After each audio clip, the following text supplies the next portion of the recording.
السلام عليكم ورحمة الله وبركاته كلنتي وناسن داوديال dhageystayaal meel kasto dunida aad ka joogtaan ku soo dhawaada barnaamijkeena dhalinyarada oo aad ka daawataan telefishinka qaranka Jamhuuriyadda Soomaaliland iyo sidoo kale idaacadda raadiyo Hargeysa codka Jamhuuriyadda Soomaaliland maanta barnaamijka waxa igu martiya aqoon-yahan Xasan Cilmi Mixille oo kamid ah haldoorka dhalinyarada Jamhuuriyadda Soomaaliland gaar ahaan agaasimaha diiwaangelinta liisamada ee Firisonka حسن كسر دو برنامج كدنيرة ما أنت برنامج كوحنا كله فقوري دونا سومالان حكي فايدة كرتا دينا على قالها أقونسيا دولة إسرائيل سي وجهرين تينا نوجد جليل موضوعين وينها كله فقوري دونا برنامج كنا نوجهرين حسن واقمة السلام عليكم ورحمة الله وبركاته وجهرين مجا هو حسن علمي محله حسن علمي محله waxaan ku dhashay magaalada Boorama kuna soo barbaaray magaalada Boorama dugsigiisii hoose dhexe ku soo qaatay magaalada Boorama gaar ahaan dugsiga Galbeedi dugsigiisii dhexe ku qaatay Al-Nuur iyo dugsigiisii sare Al-Nuur ku qaatay jaamacadda wuxuu ka dhalan jabiyay jaamacadda Amuud 2015 waxaan bartay accounting oo degree koowaad sidoo kale waxaan isla mar labaad jaamacadda Amuud 2020 ka qaatay master finance and accounting hadda waxaan ka hawlgalaa institution badan oo ka soo shaqeeyay wasaaradda ganacsiga maalgashiga hadda waxaan ka hawlgalaa hay'adda ganacsiga cashuuraha ka cagan Firisonka aanu gudugol barnaamijkeena maxay Soomaaliland ka faa'iido kartaa aqoonsiga dhinaca dhaqaalaha ee Israa'iil siisay ugu horeyn marka hore waxaan u hambalyeeyaa madaxweynaha Jamhuuriyadda Soomaaliland madaxweynaha Jamhuuriyadda Soomaaliland iyo dhammaan golaha xukuumadda guusha weyn ee qaranka u soo hooyeen ee ah waxaynu ku taaminay 34 sano oo aqoonsiga Jamhuuriyadda Soomaaliland aqoonsigu dhinacyo badan buu ayuu faa'iido u leeyahay dhaqaalaha haddaynu isku taagno wadankan maanta aqoonsaday oo ah Israa'iil Soomaaliland waxay ka faa'iideysaa aqoonsiga sharaa'ig badan oo adduunyada kaga xidhnaa إن لما عاملان أيها هذه أي سومالي أنا قنصي شو لما عاملية إن على الدقالة مركين كهذا إنه إسرائيل ووضع ما دولة تنادي كتيران هذا الدقالة هدية مركل لا يجي GDP ومركل لا يجيه ووضع ما دولة كتيران دولة تناشية تنلا ميراث إنه يمر ملاين مركا دقالة فربضن أيه نكفى إيدي كنا إسرائيل وكمية هاي إن نكفى إنه إسرائيل واحد عنكو تهاي محي هذا نعبره sidoo kale waxa aan ku tahay waliba beeraha dry laga beero xilliyada saxaraha oo kale sidoo kale Israa'iil waxay aad ugu horeysaa dhinaca tiknoolajiyada oo idiyaduna tiknoolajiyada guurisa tiknoolajiyada kulanayso waynu ka faa'iidi karnaa maxay haydeen tiknoolajiyada dhinaca beeraha waynu ka faa'iidi karnaa sidoo kale waxaynu ka faa'iidi karnaa biyaha oo nolosha bulshadeena taabanaya oo abaaraha inuu soo noqonaya aynu ka bixi karnaa hadii aynu heshiis aqoonsiga ayna siiyeen aynu ka faa'iidno إن بيها الناس وصاران أو ذكينا كمارنو أبارها الناس ونقوليا. هذا أنت بدن مركز ومال على هالشيء لحل أتكي ديسمبر إن هذا اعتراف كشيء رسمي جا دولة إسرائيل. ضد بدن بقى قليل هالشيء كا سومال على جلسوا لا إبراهيم كارت. سامين انتلب كوي على كرا دين الإسلام. horta dadka in la marxabaabiyo ma Abraham Code waa heshiis asaaskiisa initiative-kiisa uu lahaa Mareykanku lahaa waa heshiis ay galeen maxay ahaydeen wadamo badan oo Islaam ah oo kamid tahay Morocco kamid tahay Bahrain kamid tahay ay galeen marka wadamo badan oo dawlado oo jiro oo waaweyn oo Islaam ah ayaa heshiiskan galay Abraham Code wax diin oo ku saameyn ku leeyahayna haba yaraatay ma jirto waxa kaliya loogu talagalay in geeska wadamada bariga dhexe ee Afrika in nabadgelyada ay iska kaashadaan oo Israa'iil iyo wadamada bariga Afrika Israa'iil iyo wadamada Islaamka Israa'iil ay iska kaashadaan dhinaca dhaqaalaha nabadgelyada horumarka oo bariga dhexe xaaladdan ka aloosan lagu soo dabaalo xaalad nabadgelyo marka Abraham Code wax kale ma waa Ibraahimiyadu Ibraahimiyaduna waa diinteena haysano oo Islaamka iyo Judaismka wax laga soo degay Ibraahimiyada oo magaca loo bixiyay marka Abraham Code waa xulafaysi waa heshiis marka inagu heshiiska markaynu la galnay heshiiska inagu waxba inoo taargad ahaa inuu kula heshiino markaynu heshiiskayna saxiix Abraham Code kow inaynu ina aqoonsadaan wadamo badan waxa jira heshiiska shuruudo ku xidhay oo Sacuudiga kamid yahay Sacuudiga wuxuu ku xidhay in Qudus qayb kamid ah maxay ahaydeen loo daayo Falastiiniinta wali kama soo jawaabin baaqa maxay ahaydeen Israa'iiliyiintu laakiin saynagu waxaynu ku xidhnay inaynu maxay ahaydeen aqoonsi ayna siiyaan deetana la macaamilno siday wadamada waaweyn ee Islaamka Bahrain iyo Morocco la macaamilayaan baynu la macaamilayna inaguna hadafkeena koowaad waa diinta Islaamkana wax dhibaato oo haba yaraatee ku yahay ma jiro kaliya waxa inaga dhaxaynaya iskaashi dhaqaale iskaashi siyaasadeed iskaashi amni ayaan uga baahannahay oo inaga dhaxaynaya laakiin ma jiro wax diina oo inagu saameeyo dadkana in la marahawaabiyo oo wax aan jirin rumor looga sheegayo ma fiicna magacana waa loo bixiyo magacana waa Abraham Korba loo bixiyo Abraham Yadmi maadaama aynu marka horeba aynu ka soo wada jeedno ambiyadii magacoodii laga soo qaatay marka wax diina oo saameyn ku leeyahay heshiiskani ma jiro waa isxulafaysi waa dano oo baas ku mid wadan walaal dantiisa uu eeganaya inaguna danteenu ma eeganaya si NATO kala samaysan tahay iyo warso kale qaab noocyo looga faa'iideysan karaa fursadaha ay maxay ahayd aqoonsiga Israa'iil loo keentay qaab fara badan baa looga faa'iideysan karaa koow horta waa institutionskeena dib u habayn ku sameeynaa oo department kasta ama wasaarad kastaaba ay maxay ahaydeen wasaaradihii la macaamilaysay ay maxay ahaydeen u diyaar galowdaa sida ay macaamil ula sameyn lahayd horumar ula sameeysan lahayd waxaynu uga faa'iideysan karnaa inaynu maxay ahaydeen amniga oo kale inagu waxaynu iibinaynaa Somaliland 34 sano waxaynu iibinaynaa nabadgelyo waxaynu ku noolaa geeska Afrika ku noolaa waliba waxaynu ku noolaa maxay ahaydeen mandaqadan geeska Afrika oo xaalado badan oo dagaalo badan ka jiraan waxaynu nahay meesha kaliya ta ugu amniga badan leh sidoo kale waxaynu nagu yaalaa inaga strategic waxaynu nagu yaalaa baabil midabkii baynu nagu yaalaa oo saylac ku yaala oo adiyada oo dhan indhaha ku soo hayso eegayso marka inaynu strategically inaynu uga faa'iideysano inay maxay ahaydeen ciidamadeena noo tababaraan inay saanadayna hoobo ay siiyaan si aynu u ilaalino ganacsiga ugu badan ee adduunyada boqolkiiba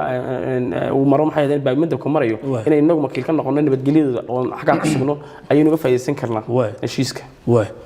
waa hagaag waxaad nagala socotaan barnaamijkeena dhalinyarada TV-ga qaranka idaacadda raadiyo Hargeysa Jamhuuriyadda Soomaaliland sidee ayaynu ilaalin karnaa aqoonsiga iyo xiriirka Israa'iil ayna siisay waxaan ku ilaalin karnaa maxay ahaydeen horta Israa'iil waa kii noo sheegay wasiirkeeda arrimaha dibadda wuxuu yiri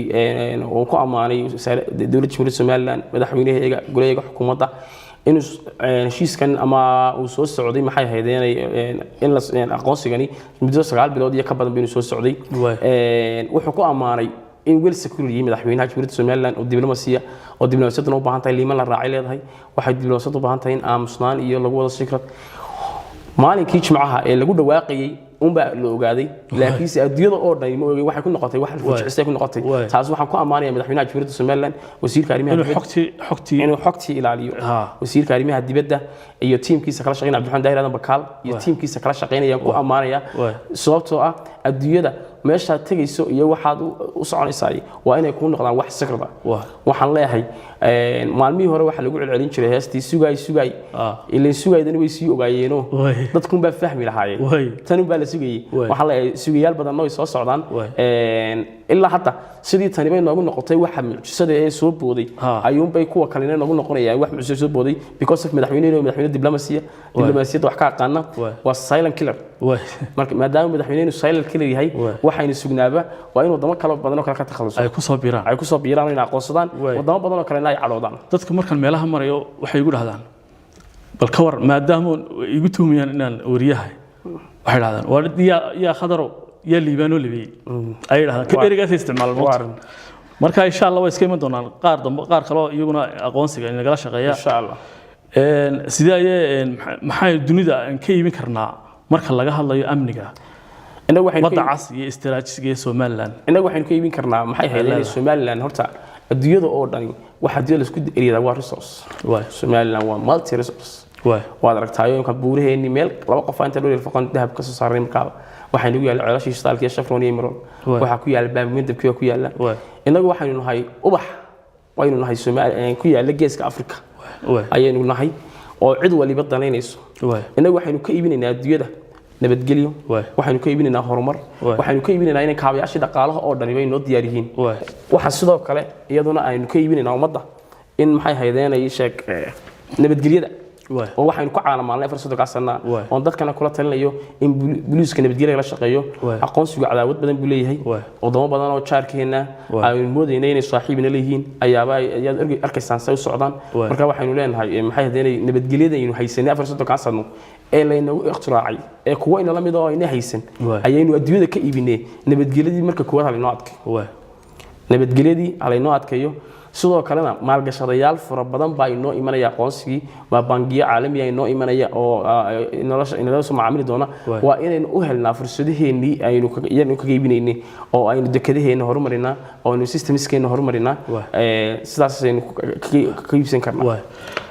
waxaa xusud mudan madaxweynaha jamhuuriyadda Soomaaliland maalintii dhowtay oo ka qayb galay shirkii caalamiga ahaa ee Switzerland wuxuu soo hadal qaaday shaqo abuurka dhalinyarada maxay ahaday iyo dhalinyaradu oo ah kuwa ugu badan maanta Soomaaliland si fursad loogu abuur lahaa maxay uga dhigantay dhalinyarada Soomaaliland shirka caalamiga uu ku soo qaaday madaxweynuhu iyo dhiirigelinta uu dhalinyarada u sameeyay maxay uga dhigantay horta shirka caalamiga madaxweynuhu ka qayb galay waxay u badnaayeen maxay ahaydeen wadamo badan baa joogay fasters badan baa joogay ganacsato badan baa joogay dhalinyarada waxay uga dhigan tahay in shaqo abuur badan ay loo sameeyo kadib aqoonsigeedii markii inoo yimid 26 December 2025 wadamada in la aqoonsanaya hadii Israa'iil oo kala tusaale ahaan ka soo qaadano oo aynu beerihii maalgelino waxaynu beerihii maadaama aynu maalgelino beerihii waxay noo sameynaysaa shaqo abuur badan bay noo sameynaysaa haddana suuqyada lagu iibinaya shaqo abuur badan noo sameynaya marka shaqo abuurku wuxuu la socdaa aqoonsiga madaxweynuhu iyo jamhuuriyadda Soomaaliland iyo madaxweyne ku-xigeenka iyo xukuumaddiisuna waxay mar walba ku dadaalayaan dhalinyarada badan soo baxaysa ee aqoonta leh in maxay ahaydeen la jiheeyo lagu jiheeyo dhanka horumarka waxbarashada maxay ahaydeen shaqo abuurka sida la ajigeed markaynu wadamo badan inay soo maalgashadaan ee warshadihii ay soo degaan waxaynu warshadihiina shaqo abuur baynu ka helaynaa oo shaqo abuur badan buu u sameeynaya bulshadii dadkiina wuxuu ugu noqonayaa wax ay reer Soomaaliland oo dhanba ku farxaan oo shaqo ay ka helaan ayaa bay noqonaysaa marka waxaan leeyahay wadamo badan baa inoo soo socda maalgashadayaal badan baa inoo soo socda maadaama madaxweynuhu muhiimadda koowaad u saaray maadaama madaxweynuhu muhiimadda koowaad u saaray wadamo badan baa inoo soo socda maalgashi badan baa inoo soo socda marka waa inaynu ilaahay kaashanaa waa inaynu laabta furnaa waa inaynu qalbi fiilin ku soo dhaweynaa waa inaynu wax kasta u baahan yihiin la fudaydiyaa maalgashadayaashu u baahan yihiin hadday yihiin laysamada hadday u baahan yihiin maxay fiisayaasha hadday u baahan yihiin maxay travel documentska waa in dhammaan maalgashadayaasha oo scholarshipyada caalamiga si dadkeena dhalinyarada shaqo abuur loogu sameeyo oo shaqada abuur ay ka helaan markay maalgashadayaal badan inoo yimaadaan ugu dambeyn talada guud halkan ugu soo jeedinayso talada guud ee soo jeedinaya waxa weeyaan waliba dadka u badan jamhuuriyadda Soomaaliland ay yihiin 90% ay yihiin dhalinyaro waxaan soo jeedinayaa nabadgelyada inay kala shaqeeyaan laamaha amniga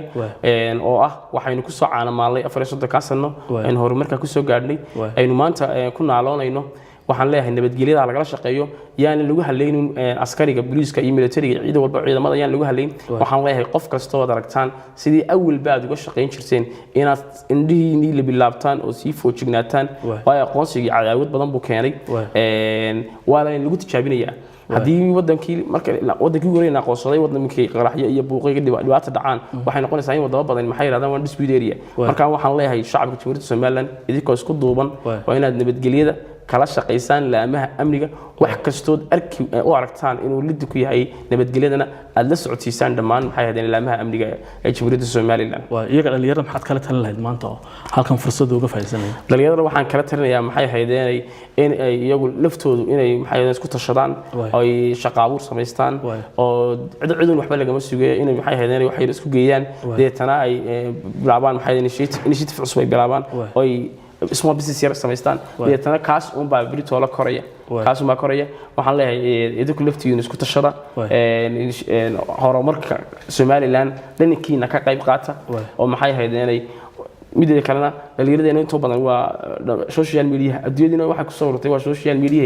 xitaa waxaad gudbinaysan ha noqdo wax positive ha noqdo oo Soomaaliland horumar u keenaya yaani noqon wax xagardaameynaya